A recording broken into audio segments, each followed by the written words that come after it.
يوم يجمع الله الرسل فيقول ماذا أجبتم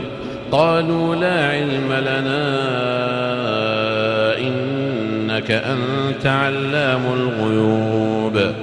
إذ قال الله يا عيسى ابن مريم اذكر نعمتي عليك وعلى والدتك إذ أيدتك بروح القدس تكلم الناس في المهد وكهلا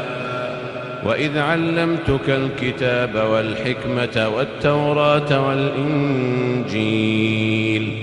وإذ تخلق من الطين كهيئة الطير بإذني فتنفخ فيها فتكون طيرا بإذني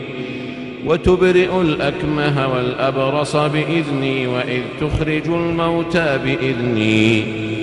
وإذ كففت بني إسرائيل عنك إذ جئتهم بالبينات فقال الذين كفروا منهم إن هذا إلا سحر مبين وإذ أوحيت إلى الحواريين أن آمنوا بي وبرسولي قالوا آمنا واشهد بأننا مسلمون إذ قال الحواريون يا عيسى ابن مريم هل يستطيع ربك أن ينزل علينا مائدة من السماء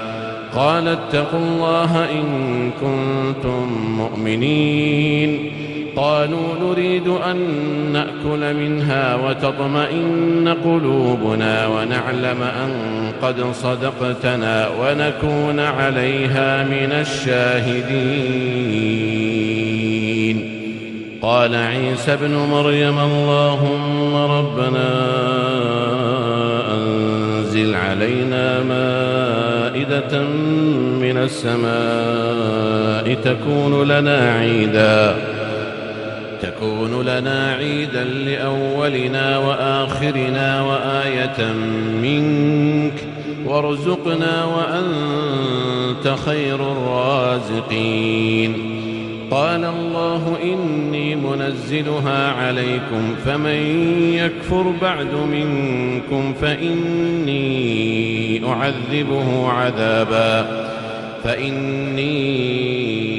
أعذبه عذابا لا أعذبه أحدا من العالمين وإذ قال الله يا عيسى ابن مريم أأنت قلت للناس اتخذوني وأمي إلهين من دون الله قال سبحانك ما يكون لي أن أقول ما ليس لي بحق إن كنت قلته فقد علمته تعلم ما في نفسي ولا أعلم ما في نفسك إنك أنت علام الغيوب ما قلت لهم إلا ما أمرتني به أن اعبدوا الله ربي وربكم وكنت عليهم شهيدا ما دمت فيهم فلما توفيتني كنت أنت الرقيب عليهم وأنت على كل شيء شهيد إن تعذبهم فإنهم عبادك وإن تغفر لهم فإنك أنت العزيز الحكيم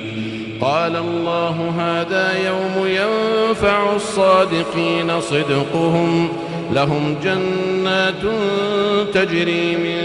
تحتها الأنهار خالدين فيها أبدا رضي الله عنهم ورضوا عنه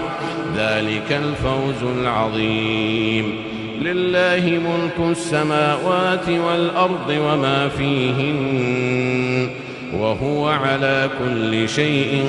قدير الله